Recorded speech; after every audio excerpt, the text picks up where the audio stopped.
நம்ம சேனலில் வீடியோ போட்டோடனே உங்களுக்கு மெசேஜ் வரணும் அப்படின்னு நீங்கள் நினச்சிங்கன்னா ரைட் சைடில் இருக்கிற ரெட் கலர் சப்ஸ்கிரைப் பட்டனை ப்ரெஸ் பண்ணிக்கோங்க. அப்படியே பக்கத்தில் ஒரு பெல் சிம்பிள் வரும், அதே கிளிக் பண்ணிட்டீங்கன்னா உங்களுக்கு மெசேஜ் தவறாமல் வரும். சரி, வாங்க வீடியோக்குள்ளே போகலாம். வணக்கம் நண்பர்களே. சென்னையில் ஒரு வீட்டு வாசல் முன்னாடி கேட்டு பூட்டி இருக்குது. அந்த கேட்டுக்கு முன்னாடி ஒரு பெரியவர் நின்றுக்கிட்டு இருக்காரு. இதை கவனித்தா அந்த வீட்டோட முதலாளி வெளியில் வந்து, பெரியவரை உங்களுக்கு என்ன வேணும், ஏன் வீட்டு முன்னாடி நின்றுக்கிட்டு இருக்கீங்கன்னு சொல்லி கேட்குறாரு. அந்த பெரியவர் கசங்கிய சட்டை, சாதாரண வேட்டி சட்டை வந்து போட்டிருக்காரு. முகத்தில் வந்து கருப்பும் வெள்ளையமாக வந்து முடி முளைச்சி நீண்ட பயணத்தால் களைத்த முகமாதிரி வந்து தெரியுது. கையில் வந்து நகைக்கடை விளம்பரத்தில் இருந்த ஒரு ரெக்ஸின் பையோடு நின்றுக்கிட்டு இருக்காரு. அவர் கையில் இருந்த சீட்டை பார்க்குறாரு. பார்த்துட்டு, ஐயா ஆனந்து நம்பர் 8 யோகானந்தம் நகர் இதுதானையா அப்படின்னு சொல்லி கேட்குறாரு. ஆமாம், இதுதான், நான் தான் ஆனந்து, உங்களுக்கு என்ன வேணும், நீங்கள் யார் அப்படின்னு சொல்லிட்டு அவர் கேட்குறாரு. அதுக்கு அவர் வறண்ட உதடுகளை நாவால் ஈரப்படுத்தி கொண்டார்.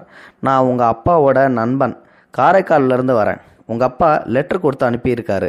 பெரியவர் ரெக்ஸின் பை ஜிப்பை திறந்து ஒரு கடிதத்தை எடுத்து நீட்டினார். வீட்டு முதலாளி அதை வாங்கி பார்த்து, நான் தான் ஆனந்து. அப்பாவா என்று வினவியபடி கடிதத்தை படித்தார். அதில் உள்ள அன்புள்ள ஆனந்துக்கு அப்பா எழுதுவது: ஆசீர்வாதம். கடிதம் கொண்டு வரும் ராமசாமி என்னுடைய நண்பன், ரொம்ப கஷ்ட ஜீவனம். இவரது ஒரே பிள்ளை சமீபத்தில் விபத்தில் இறந்துவிட்டான். விபத்துக்கான இழப்பீடு கிடைத்தால் ராமசாமியும் அவர் மனைவியும் வாழ ஓரளவாவது உதவியாக இருக்கும். விபத்து சம்பந்தமான போலீஸ் விசாரணை, விபத்து ஏற்படுத்திய டிராவல்ஸ் வேன் உரிமையாளர் தர ஒப்புக்கொண்ட இழப்பீடு போன்ற சகல விவரங்களையும் சேகரித்து அவரிடம் கொடுத்து அனுப்பியிருக்கிறேன். சென்னையில் தலைமை அலுவலகத்தில் தருவார்களாம். சென்னை அவருக்கு புதிது. நீ கொஞ்சம் அவருக்கு உதவி செய்தால் நல்லது. செய்வாய் என்று நம்புகின்றேன். மற்றபடி உடம்பை பார்த்துக்கொள். பொங்கலுக்கு கண்டிப்பாக ஊருக்கு வர வேண்டும். உன் அப்பா பரமேஸ்வரன் என்று எழுதப்பட்டிருந்தது. அவன் முகத்தையே பார்த்து கொண்டு நின்றார் ராமசாமி. ஒரு வினாடி யோசித்தவன் சட்டென சாவி எடுத்து வந்து கேட்டை திறந்தான். வாங்க சார், உட்காருங்க என்றவன் டம்ளரில் தண்ணீர் கொண்டு வந்து கொடுத்தான். தயங்கியபடி உள்ளே வந்த ராமசாமி தண்ணீரை வாங்கி பருகினார். சாப்பிட்டீங்களையா? இல்லை தம்பி, வழியில் 2 வாழைப்பழம் சாப்பிட்டேன். Bus late. காலையில் காரைக்கால் கிளம்புனா சாயங்காலம் மெட்ராஸ் போயிடலாம்னு உங்கள் அப்பா சொன்னார். பஸ்ஸு பிரேக் டவுன் ஆகிடுச்சு. அதான் அகாலத்திலேயே வந்து. அதனால் என்னையா? பரவாயில்ல. ஃப்ரிட்ஜை திறந்து பார்த்தான் ஆனந்த். தோசை மாவு இருந்தது. 4 தோசை சுட்டு மிளகாய் பொடி, எண்ணெய், தண்ணீர் கொண்டு வந்து டேபிள் மேல் வைத்தான். சாப்பிடுங்க, இதோ வர்றேன் என்றவன் வாசல் பக்கம் மொபைலுடன் போனான். திரும்பி வந்த போது சாப்பிட்டு முடித்து கை கழுவி நிறைய பேப்பர்களுடன் காத்திருந்தார் ராமசாமி. சொல்லுங்க, என்ன நடந்துச்சு என்று அவர் எதிரில் அமர்ந்து பேப்பர்களை வாங்கி பார்த்தான். பையனின் போட்டோ இருந்தது. 22 வயதில் அழகாக பதவிசாக இருந்த பையன். ஆனந்துக்கு கண்கள் கழங்கின. முகத்தை துடைத்து கொண்டார் ராமசாமி. இவனுக்கு முன்னாலேயே பிறந்த 4-5 பேரும் சின்ன வயசுலேயே போய் சேர்ந்துட்டாங்க. இவன் தான் தங்கினான். மகேஷ்னு பேர். கஷ்டப்பட்டு படிக்க வச்சேன். பொறுப்பான பிள்ளை. ஸ்காலர்ஷிப்பில் பிஇ முடித்தான். வேலை கிடைச்சா நம்ம கஷ்டம் தீர்ந்துடும்னு வாய்க்கு வாய் சொல்லுவான். வேலையும் கிடச்சிது. என்னையும் என் மனைவியும் நிற்க வச்சு நமஸ்காரம் செய்துட்டு மெட்ராஸ் கிளம்பி வந்தான் தம்பி. பஸ் ஸ்டாண்டு போக ரோடு கிராஸ் செய்கிறப்போ வேகமாக வந்த டிராவல்ஸ் வேனு ஒன்று மோதி ஸ்பாட்டிலேயே மேல் துண்டால முகத்தை மூடி குலுங்கினார் ராமசாமி. பேசாமல் அவரையே பார்த்தான் ஆனந்த். அவராகவே தொடர்ந்தார். அந்த வேன் சொந்தக்காரர் நஷ்டஈடு தர ஒத்துக்கிட்டார். முதல்ல அந்த வாங்கவே மனசு ஒத்துக்கலை எனக்கு. என் பிள்ளையே பறி போனதுக்கப்புறம் அந்த பணத்தை வச்சு நான் சாப்பிட்றதான்னு வெறுப்பாக இருந்துச்சு. உங்கள் அப்பா தான் எனக்கு அப்படி இப்படின்னு ஆறுதல் சொல்லி வாங்கிக்க சொல்லி வற்புறுத்தினார். எனக்கு நிரந்தரமாக ஒரு வேலையும் கிடையாது. என் மனைவி ஏற்கனவே நோயாளி. பிள்ளை போன துக்கத்தில் படுக்கையாயிட்டா. எங்களை பகவான் தான் அழைச்சிக்கிற வர சாப்பிட்டு தொலைக்கணுமே. அதனால் கடைசியாக நஷ்ட ஈடு வாங்கிக்க சம்மதித்தேன். உங்கள் அப்பா தான் எல்லா ஏற்பாடுகளையும் செஞ்சு இங்கே அனுப்பி வச்சார். என் பிள்ளை உங்களுக்கு உதவி செய்வான்னு லெட்டர் கொடுத்தாரு. செய்கிறேன், கண்டிப்பாக உதவி செய்கிறேன் என்று எழுந்தவன் அவர் படுக்க பாயும் தலையணையும் கொடுத்தான். மறுநாள் காலை காப்பி போட்டு அவருக்கு கொடுத்து தானும் குளித்துவிட்டு வந்தான். அவரும் குளித்துவிட்டு வர இருவரும் பைக்கில் கிளம்பினார்கள். இங்கே நுங்கம்பாக்கம்னு இருக்காமே, அங்கே தான் ஹெட் ஆஃபீஸ் இருக்கான்.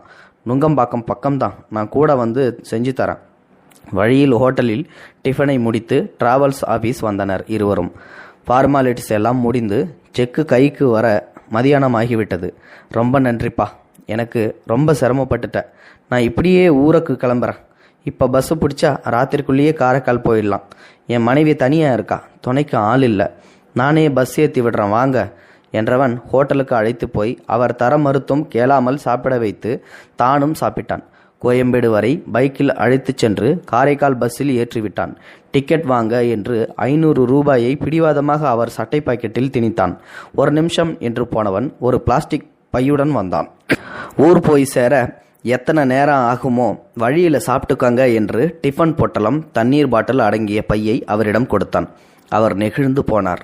என்னால் உனக்கு எவ்வளோ சிரமம்ப்பா, லீவு வேற போட்டுட்டு எனக்காக அலைஞ்சிக்கிட்டு இருக்க. ஊருக்கு போனதும் வேலையாக உங்கள் அப்பாவை பார்த்து நான் நன்றி சொல்லணும்ப்பா. ராமசாமி உணர்ச்சி வசப்பட்டு பேசிக்கொண்டு போக அமைதியாக அவர் பக்கத்தில் அமர்ந்தான் ஆனந்த். ஒரு விஷயம் சார், நீங்கள் தேடி வந்த ஆனந்த் நான் கிடையாது. ராமசாமி திடுக்கிட்டார். என்னப்பா சொல்கிறேன்? ஆமாம், நீங்கள் அட்ரஸ் தப்பாக வந்துட்டீங்க. நான் இருக்கிறது யோகானந்த நகர் எக்ஸ்டென்ஷன். நீங்கள் மெயின் யோகானந்தம் நகர் போயிருக்கணும். அது கிட்டத்தட்ட 2 கிலோமீட்டர் தொலைவில் இருக்குது. ராமசாமிக்கு குப்பென வியர்த்தது. அடடா, தப்பு செஞ்சிட்டனே, ரொம்ப ரொம்ப சாரிப்பா.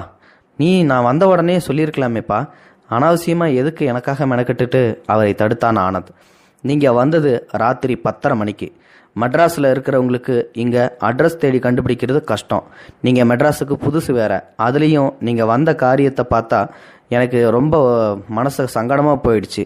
அதான் உங்களை கூப்பிட்டு சாப்பிட சொல்லிவிட்டு லெட்டரில் இருந்த நம்பருக்கு கால் போட்டு பேசினேன். நீங்கள் அட்ரஸ் மாறி வந்த விஷயத்தை கேட்டு உங்கள் நண்பர், அதான் அந்த ஆனந்தோட அப்பா, ரொம்பவே வருத்தப்பட்டார். அவர்கிட்ட அவர் பிள்ளையோட நம்பர் கேட்டு வாங்கி பேசிட்டு பொழுது விடிஞ்சதும் ஒரு ஆட்டோவில் உங்களை அனுப்பி வைக்கலாம்னு இருந்தேன். ஆனால் மொபைல் ஃபோனில் பேசுனது ஆனந்தோட மனைவி. அவர் ஆஃபீஸ் விஷயமா டெல்லி போயிருக்காராம்மா. அவர் வர 1 வாரம் ஆகுமா. அப்போ தான் நான் முடிவு செஞ்சேன், நேரடியாக நானே உங்களுக்கு உதவி செஞ்சிடலாம்னு. எந்த ஆனந்துன்னா என்ன சார், நஷ்ட ஈடு உங்களுக்கு கிடைக்க நான் உதவியாக இருந்தேன்னு நிம்மதி என் மனசுலே நிறைஞ்சிருந்தது. அது போதும் சார். டிரைவரும் கண்டக்டரும் பஸ்ஸில் ஏற எழுந்தான் ஆனந்த். அவன் கைகளை பற்றி கண்ணில் ஒற்றி கொண்டார் ராமசாமி. அவர் உள்ளங்கை ராமசாமியின் கண்ணீரால் நனைந்தது. நல்லா இருப்பா, நல்லா இரு, வேற என்ன சொல்ற. 15 வருடங்களுக்கு முன்பு செத்துப்போன தன் அப்பாவை நினைத்து கொண்டான். அப்பா, நீங்கள் இப்போ உயிரோடு இருந்து இது மாதிரி லெட்டர் கொடுத்து அனுப்பி இருந்தாலும் கண்டிப்பாக நான் உதவி செஞ்சிருப்பேன்ப்பா. என் வளர்ச்சியை பார்க்காமலேயே போயிட்டீங்களே. யாரோ ஒருத்தருக்கு பிள்ளையாக இருந்து அவர் நண்பருக்கு உதவி செய்திருக்கேன்ப்பா. உங்களுக்கு திருப்தி தானே? கனத்த மனத்துடன் பஸ்ஸை விட்டு இறங்கினான் ஆனந்த். கண்டிப்பாக இது ஒரு அருமையான பதிவு தான். இந்த பதிவை நான் ஏற்கனவே ஒரு தடவை போட்டிருக்கேன். இருந்தாலும் மறுபடியும் எனக்கு போடுறதில்ல எந்த ஒரு சங்கடமும் இல்லை. ஏன்னா இந்த வீடியோவை நான் படிச்சுக்கிட்டு இருக்கும்போது என்னுடைய மனசுக்குள்ளே ஒரு பரிதவிப்பு அப்படி ஒன்று இருக்குது. எனக்கு அப்பா அம்மா இருக்காங்க. இருந்தாலும் இந்த ஒரு பதிவை படிக்கும்போது பார்த்திங்கன்னா மற்றவங்களுக்கு, அந்த இல்லாதவங்களுக்கு பார்த்திங்கன்னா ஒரு மன நிம்மதியாக இருக்கும். அதே மாதிரி நிறைய பேர் பார்த்திங்கன்னா இதை படித்து பார்த்துட்டு இந்த மாதிரி தெரியாத ஏழை குடும்பத்தை சேர்ந்த பெரியவங்க, வயதானவங்க யார் உங்களோட தேடி வந்தாலும் அவங்களுக்கு என்ன வேணும் அப்படின்றத கேட்டு அந்த உதவியை நீங்கள் நிறைவேற்றணும். அதில் தான் நம்மளோட வாழ்க்கையோட மகிழ்ச்சியே இருக்குது. இதை நிறைய பேர்த்துக்கு புரியறதே இல்லை. தயவு செஞ்சு பெரியவங்க யாராவது உங்ககிட்ட உதவின்னு சொல்லி கேட்டாங்கன்னா, தெரிஞ்சவங்களாக இருந்தாலும் சரி, தெரியாதவர்களாக இருந்தாலும் சரி, கண்டிப்பாக நீங்கள் உதவி செய்யணும். அதுக்காக தான் இந்த பதிவை பதிவிட்டிருக்கேன். இந்த வீடியோ பிடிச்சிருந்தால் லைக் பண்ணுங்கள், உங்கள் ஃப்ரெண்ட்ஸுகளுக்கு ஷேர் பண்ணி விடுங்க. கூடவே நம்ம சேனலையும் சப்ஸ்கிரைப் பண்ணி விட்டுருங்க. தேங்க்யூ ஃபார் வாட்சிங். இது போன்ற செய்திகளை உடனுக்குடன் நீங்கள் தெரிந்து கொள்ள மறக்காமல் எங்களுடைய சேனலை சப்ஸ்கிரைப் செய்யவும், கூடவே பக்கத்தில் வரும் பெல் ஐக்கானையும் கிளிக் செய்யவும்.